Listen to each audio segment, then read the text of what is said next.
Hello friends, जैसे कि हमने पिछले वीडियो में देखा कि कुछ इंट्रोडक्शन हमने मेंसुरेशन के बारे में किया है। तो आज सबसे पहले हम ट्रायंगल डिस्कस करते हैं। ट्रायंगल, त्रिभुज, ठीक है। ट्रायंगल, जैसे कि हम एक ट्रायंगल ड्रॉ करते हैं जो 3 भुजाओं से मिलकर बना होता है, उसे हम ट्रायंगल कहते हैं, ठीक है। ए, बी, सी, ये ट्रायंगल है। ट्रायंगल के अलग अलग प्रकार होते हैं। अगर हम जब ट्रायंगल के बारे में डिस्कस करते हैं तो ट्रायंगल में अलग अलग प्रकार के ट्रायंगल होते हैं। संधिबाहु होता है, समबाहु होता है, समकोण त्रिभुज होता है, विषमबाहु त्रिभुज होता है। और इन सब के अलग अलग तरीके से हम एरिया निकालते हैं, जो कि हम आगे सारे त्रिभुज के बारे में देखेंगे कि कैसे हम उसके एरिया निकालेंगे। एरिया निकालने पर हम डिस्कस करेंगे। तो जैसे कि ए है, ए के सामने वाली भुजा क्या हो जाएगी? ए हो जाएगी। बी के सामने वाली की भुजा बी हो जाएगी। सी के सामने वाली की भुजा सी हो जाएगी, ठीक है। अब सबसे पहले हम विषमबाहु त्रिभुज के बारे में पढ़ते हैं। जैसे कि ये ट्रायंगल हम देख रहे हैं, ये हमारा ट्रायंगल है, ट्रायंगल ABC, ठीक है।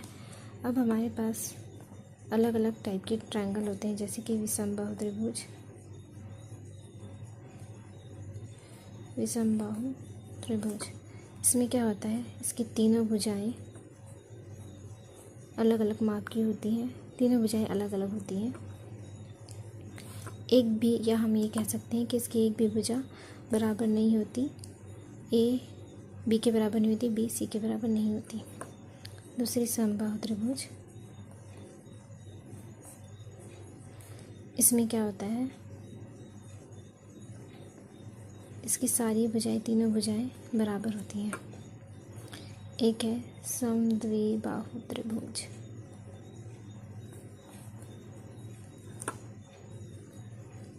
इसकी दो भुजाएं, कोई भी दो भुजा बराबर होती है और तीसरी भुजा अलग होती है।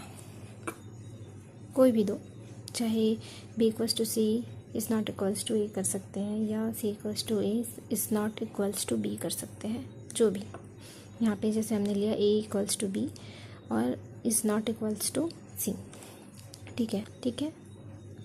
तो इस तरीके से हम अलग अलग त्रिभुज के एरिया निकालने के बारे में डिस्कस करेंगे। एरिया कैसे निकाला जाता है ये हम देखेंगे, ठीक है। सबसे पहले हम डिस्कस करते हैं विषमबाहु त्रिभुज। विषमबाहु त्रिभुज, विषमबाहु त्रिभुज, स्केलेंस ट्रायंगल। इसमें क्या होता है, इसकी तीनों भुजाएं अलग अलग होती है। सी के सामने वाली भुजा सी, बी के सामने वाली भुजा ए बी, ए के सामने वाली भुजा ए, ठीक है।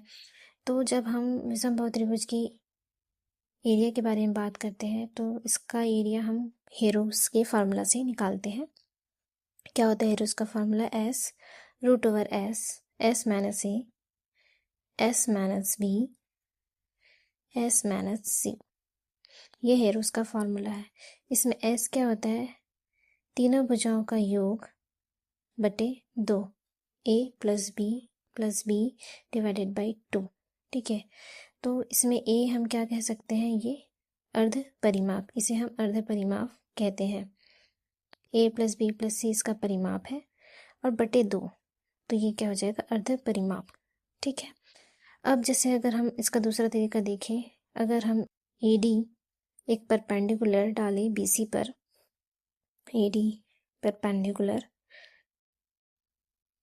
BC पर, तो इस त्रिभुज का एरिया क्या हो जाएगा? इसके लिए हम 1/2 इंटू बेस इंटू हाइट, ठीक है। तो एरिया बराबर क्या हो जाएगा? 1/2, बेस क्या है हमारा? BC, और हाइट क्या है जो डाला गया, जो परपेंडिकुलर लंब AD, ठीक है। तो इस तरीके से हम इस तरीके से, जब अगर किसी त्रिभुज पर कोई किसी त्रिभुज की एक भुजा पर अगर कोई लंब डाला गया हो तो उसका एरिया क्या हो जाएगा, 1/2 आधार into base, sorry base into height. और जब अगर तीसरा केस अगर हम ये देखें कि AD अगर दिया, अगर परपेंडिकुलर की माप क्या या वैल्यू उसकी दी नहीं हो, ठीक है, अननोन हो, तो हम इसकी एरिया तब हम इस त्रिभुज का एरिया कैसे निकालेंगे। ठीक है,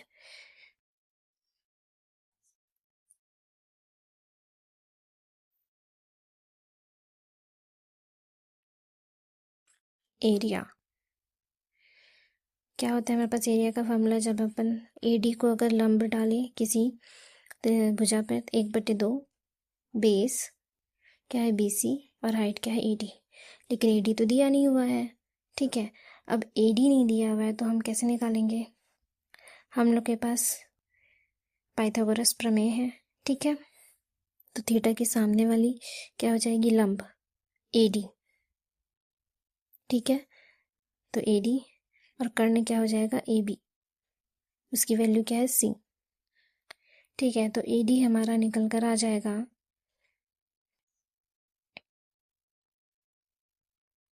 C साइन थीटा, पाइथागोरस प्रमेय से।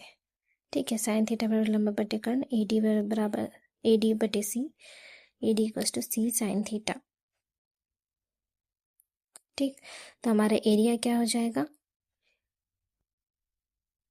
1/2 BC क्या है, A sine AC sine theta. ठीक, तो इस तरह से हम विषमबाहु त्रिभुज का एरिया निकालने के अलग अलग तरीके देखे।